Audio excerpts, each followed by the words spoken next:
There's just this pig randomly in the middle of the field, right in her way to getting to a home run. So she jumps on it, kicks it, and rides it there.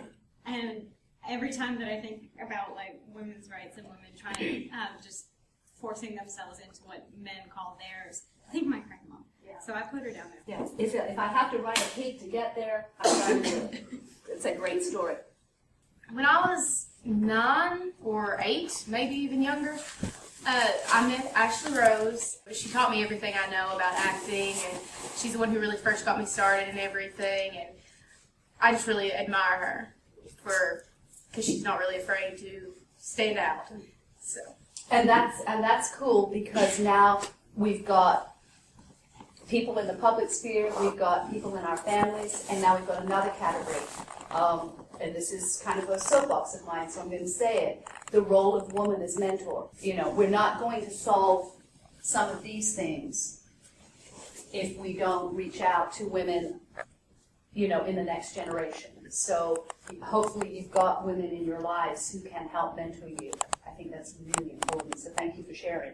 I guess the biggest thing of all about discrimination now I know is the fact if girls and boys don't learn the contributions of women in high school and, you know, elementary school, whatever, they don't appreciate women.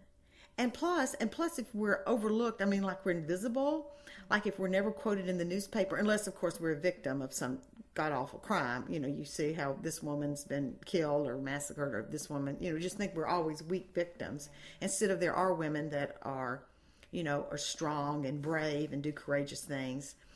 So it's kind of like all the systems that you look at that discriminate, and the public policies that discriminate against women. What do you think some limiting factors are for women for today? You know, I know one of the things that's really happening now is all this bullying. But I think that so much of it is driven by the media that girls are expected to be just like sex objects. And, you know, this whole, you know, it's just trash. I mean, there's all these video games boys are playing that are violent against girls. And so I think, and also another thing that just enrages me, and this is another effort I've worked on, is trying to get civics taught in the schools again, because young people are not taught about how government works. They're not taught about public policy and how to change some of these systems that are in place.